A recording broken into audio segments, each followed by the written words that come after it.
नमस्कार साथियों, स्वागत है आपका अपने ही यूट्यूब चैनल बीरू एकेडमी पर। डियर, बात करेंगे जो 6800 शिक्षक भर्ती की चयन प्रक्रिया माननीय हाई कोर्ट लखनऊ खंडपीठ के द्वारा रद्द कर दी गई है। आखिर अब इसमें क्या होगा, इसका भविष्य क्या होगा। जो आरक्षण को लेकर के ये मामले लगातार आ रहे हैं, आगे निकट भविष्य की जो भर्ती प्रक्रिया है वो किस प्रकार से प्रभावित होगी। आखिर सरकार का अब इस भर्ती प्रक्रिया में क्या कुछ रुख देखने को मिलेगा, क्योंकि 3 माह का समय दिया गया है माननीय लखनऊ खंडपीठ हाईकोर्ट के द्वारा। पारी भर्ती प्रक्रिया में क्या कुछ विवाद है, पूरी तरीके से आपको कंप्लीट एनालिसिस के माध्यम से समझाएंगे कि आखिर अब इस भर्ती प्रक्रिया में क्या कुछ देखने को मिलेगा। जैसा कि आप जानते ही हैं डियर कि आनन फानन में 6800 की शिक्षक सूची एक जारी की गई थी उत्तर प्रदेश में विधानसभा चुनाव के पहले, क्योंकि सरकार पर एक टैग लगा था कि सरकार आरक्षण विरोधी है। 69,000 जो प्राथमिक शिक्षक भर्ती है, इसमें जो ओबीसी के पद हैं उनको कहीं ना कहीं से सरकार ने कम किया है और जर्नल के कैंडिडेट्स को ज़्यादा सेलेक्ट किया है। ये विरोधी पार्टियों की तरफ से मांग की गई थी और निश्चित तौर पर जो उस समय बेसिक मिनिस्टर से सतीश चंद्र द्विवेदी जी ने उन्होंने स्वीकार किया था कि हाँ, आरक्षण की विसंगतियों में कुछ गलतियां हुई हैं, तो उसके एवज में 6800 की एक शिक्षक भर्ती केवल ओबीसी आरक्षण के लिए निकाली गई थी। वही मामला पूरी तरीके से कटाफ जारी की गई थी और वो मामला आज तक चलता रहा। इन सभी साथियों को नियुक्ति पत्र नहीं मिला, क्योंकि मामला पुनः जो हाईकोर्ट में रिट हो गया था और वहीं से हाईकोर्ट को आर्डर आया और 6800 सूची पूरी तरीके से रद्द करने का आदेश दिया गया। और इसमें जो भर्ती प्रक्रिया है, पूरी भर्ती प्रक्रिया की समीक्षा की जांच का आदेश दिया गया है खंडपीठ लखनऊ के द्वारा। रिव्यू की बात की गई है, तो आइए पहले आपको पूरा मामला समझाए दे रहे हैं। जैसा कि आप जानते हैं डियर, यहाँ पर कि मामला आरक्षण को लेकर के है, तो आपको आरक्षण की बारीकियां समझाते हैं। 1994 का जो अधिनियम है जिसके तहत आरक्षण दिया जाता है उत्तर प्रदेश में, तो आप देख सकते हैं यहाँ पर लिखा है कि अनुसूचित जाति को 21% मिलेगा, वहीं अनुसूचित जनजाति को 2% तथा ओबीसी साथियों को 27% आरक्षण होना चाहिए, यानी कि 50% से अधिक आरक्षण नहीं हो सकता। पहली बात कर लेते हैं अगले पैरा में क्या लिखा हुआ है। अगले पैरा में यहां लिखा हुआ है कि यदि उपधारा 1 में उल्लेखित किसी श्रेणी से संबंधित कोई व्यक्ति योग्यता के आधार पर खुली प्रतियोगिता में सामान्य अभ्यर्थियों के साथ चयनित होता है, तो उसे उपधारा 1 के अधीन ऐसी श्रेणी के लिए आरक्षित रिक्तियों के प्रति समायोजित नहीं किया जाएगा। यहाँ पर यह नहीं बताया गया है कि कट ऑफ में उसके गुणांक के आधार पर उसको सामान्य में जो है क्वालिफाई नहीं किया जाएगा, या जैसे सुपर टेट की परीक्षा में 90 और 97 कट ऑफ होती है, ओबीसी और एससी के लिए 90 थी और सामान्य के लिए 97 थी, तो यहाँ की कट ऑफ से चयनित नहीं किया जाएगा। ये उल्लेख यहाँ पर नहीं किया गया है, लेकिन इस लाइन से यही इसका तात्पर्य निकलता है। अब मामला क्या है, मामला आपको पता ही है कि मामला कहीं ना कहीं आरक्षण को लेकर के हुई घोटाले के तहत 6800 की सूची जारी की गई थी, जिसको हाईकोर्ट ने रद्द किया है। अब हाईकोर्ट ने इस सूची को किस आधार पर रद्द किया है वो मैं आपको समझाता हूं। हाईकोर्ट का ये ऑर्डर है 144 पेज का, उसके कुछ प्रमुख पेजेज आपके साथ दिखाए जाएंगे और बातें समझाई जाएंगी। ये इस पेज में लिखा हुआ है कि जो टीईटी का एग्जाम होता है डियर, ये क्वालिंग मार्क्स नहीं है, क्योंकि हाईकोर्ट ने कहा है कि एक भर्ती प्रक्रिया में जो चयनित अभ्यर्थी हैं उसको कहीं दोहरा आरक्षण का लाभ ना मिले, मात्र एक ही बार उसे आरक्षण का लाभ मिलना चाहिए। अगर उसको दोहरे आरक्षण का लाभ मिल रहा है तो वो पूरी तरीके से गलत है, असंवैधानिक है, ये कहा जा रहा है। तो इस पर टीईटी के जो अंक होते हैं ओबीसी में वो 82, यानी कि 82 पर ओबीसी और एससी क्वालिफाइड होता है, वही सामान्य 90 अंक पर क्वालिफाइड होता है। कुछ साथियों के द्वारा इसको भी रिट किया गया है कि टेट में उनको पहले 82 पर पास किया जाता है, फिर सुपर टेट में 90 पर पास किया जाता है, तो इनको दोहरा लाभ मिल रहा है। लेकिन जज महोदय ने स्पष्ट कर दिया अपने ऑर्डर में कि टीईटी के मार्क्स चूंकि भर्ती प्रक्रिया में नहीं जोड़े जाते हैं और तुरंत टेट के बाद सुपर टेट का आयोजन सरकार नहीं कराती है, इसलिए इसको हम दोहरे आरक्षण में नहीं मानते हैं। उसने कहाँ दोहरा आरक्षण माना है, आइए आपको आगे बताते हैं। उन्होंने कहा है कि जो सुपर टेट की परीक्षा होती है, जैसा कि ओबीसी और एससी के कैंडिडेट ने अपनी कैटेगरी फिल करते हैं, तो वो 90 पर क्वालिफाई हो जाते हैं और वहीं पर जर्नल के अभ्यर्थी 97 पर क्वालिफाई होते हैं। तो यहाँ पर एक बातें उन्होंने मेंशन कर दी है कि वो जर्नल में तभी अब क्वालिफाई माना जाएगा ओबीसी का छात्र जब वो 97 पर पाएगा। अगर उसके 96 अंक भी हैं और गुणांक उसका सामान्य के बराबर भी है, फिर भी उसको हम जर्नल में सीट नहीं देंगे, बल्कि उसको उसकी कैटेगरी में ही कहीं ना कहीं आप जो है अलॉट कीजिए, उसको उसी कैटेगरी में कर दीजिए। जबकि सरकार ने क्या किया है इस भर्ती प्रक्रिया में कि 96 वाला ओबीसी का छात्र अगर गुणांक में सामान्य से अधिक अंक पा चुका था पूरी कट ऑफ गुणांक बनाते वक्त, तो उसको सामान्य में ट्रांसफर कर दिया गया है।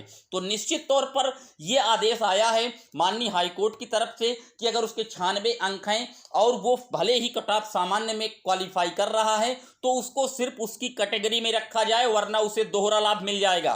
पहले तो उसने सुपर टेट में लाभ ले लिया, 96 पर पास है, 90 पर पास है, 90 से 96 के बीच में ओबीसी पर पास है।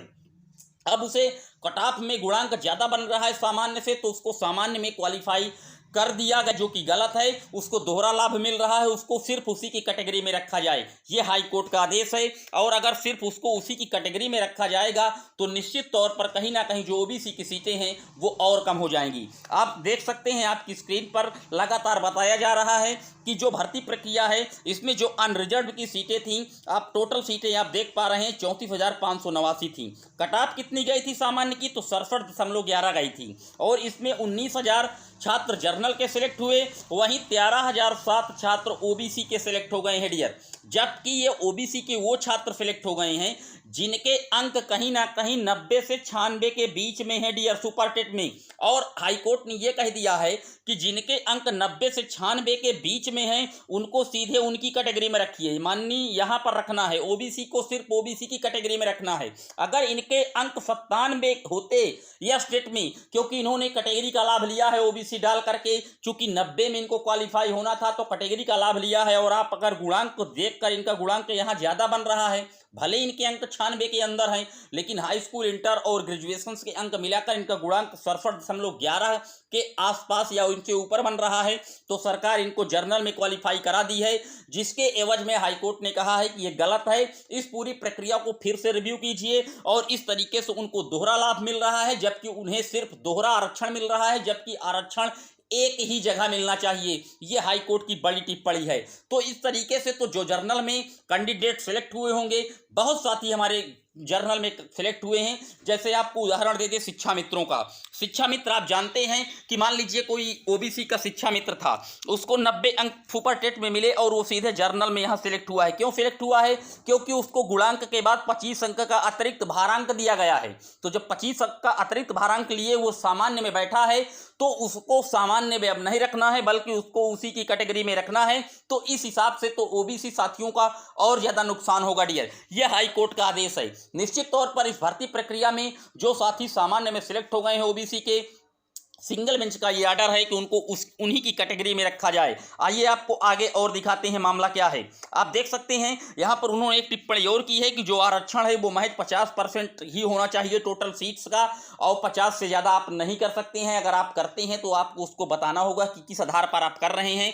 जबकि मैं आपको बता दूं, जो 50% सीटें होती हैं वो सामान्य की नहीं होती, बल्कि अगर आप ओबीसी से हैं और आपने 97 के ऊपर अंक जो है सुपर टेट में पाए और आपके गुणांक 67.11 से अधिक हो गया या उतना ही हो गया, तो आप सामान्य में ऑटोमेटिक चले जाएंगे। तो सामान्य के लिए जो 50% सीटें हैं वो कोई सामान्य के लिए नहीं होती।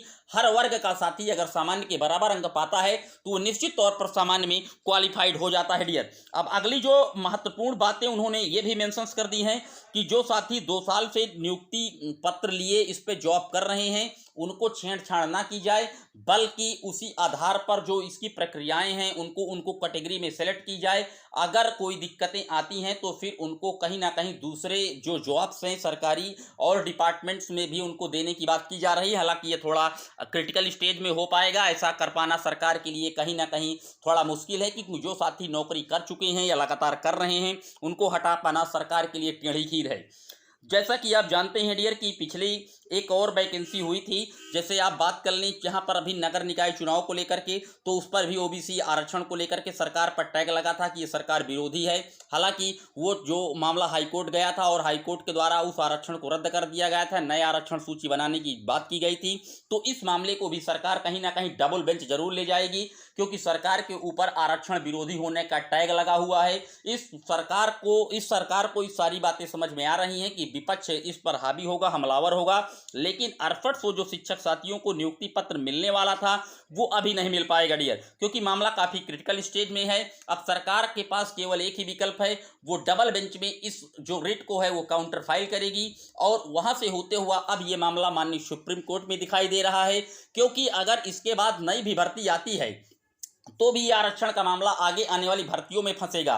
क्योंकि यहाँ पर जो जज महोदय ने बात टिप्पणी की है वो यही कर दी है कि जो कैटेगरी का एक बार लाभ ले चुका है क्वालिफाइंग मार्क्स के में सुपर टेट में, अगर उसके 90 से 96 के अंक हैं, चाहे जितना उसका कट ऑफ बन गया हो जर्नल के ऊपर भी, लेकिन उसको रहना है सिर्फ अपनी कैटेगरी में। ये बड़ी बात है, क्योंकि इससे काफ़ी ज़्यादा जो है नुकसान कैटेगरी को होगा और जर्नल की सीटें ऑटोमेटिक बढ़ जाएंगी डियर। उम्मीद करता हूँ कि सारे डाउट क्लियर होंगे। लेकिन जो आरक्षण बनाने का प्रोसेस 1994 का था, मैंने आपको अभी दिखाया था, वो दिखाई दे रहा हूं। ये उपधारा 6, यहाँ पर किसी भी प्रकार से ये बातें नहीं मेंशन की गई हैं कि आपको आरक्षण का जो लाभ है वो किस प्रकार से देना है, क्योंकि सुपर टेट में गुणांक के आधार पर आरक्षण को लाभ मिलना चाहिए या सुपर टेट की जो भर्ती प्रक्रिया में अंक भर्ती प्रक्रिया में है उसके हिसाब से मिलना चाहिए। जबकि हाईकोर्ट ने यहाँ पर सुपर टेट की जो भर्ती प्रक्रिया में अंक हैं मिले हैं, अंक मिलने से उन्होंने इस भर्ती प्रक्रिया में जो आरक्षण है उसको लागू कर दिया है, ना कि कटऑफ की गुणांक से लागू कर दिया है। सबसे बड़ा सवाल है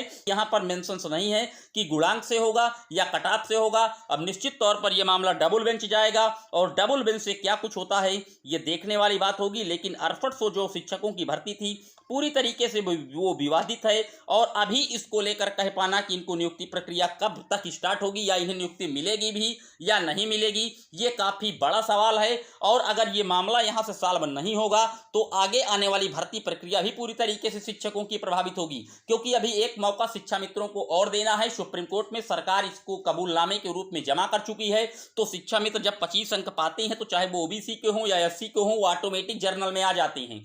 जैसे ही वो क्वालिफाई कर लेंगे तो उनके गुणांक इतना ज़्यादा आ जाता है कि उनको जर्नल में कहीं ना कहीं जर्नल की कटऑफ को क्रैक कर जाते हैं। लेकिन अगर ओबीसी का कोई शिक्षा मित्र है तो अब हाईकोर्ट कह रही है कि उसको अपनी कैटेगरी में ही रखना होगा, क्योंकि उसने कहीं ना कहीं आरक्षण का एक लाभ प्राप्त कर लिया है लिखित परीक्षा में बैठ करके, तो आरक्षण का हमें दोहरा लाभ किसी भी साथी को नहीं देना है।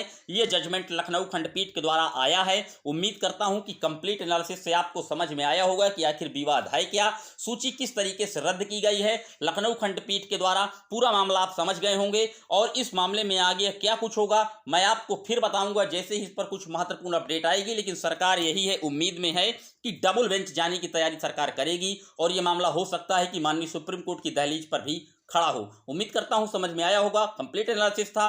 कैसा लगा, आपकी क्या राय है इस पूरी वीडियो पर कमेंट जरूर कीजिएगा। उम्मीद करता हूं सारे डाउट क्लियर होंगे। Thank you, best of luck. फिर मिलेंगे एक और अपडेट में।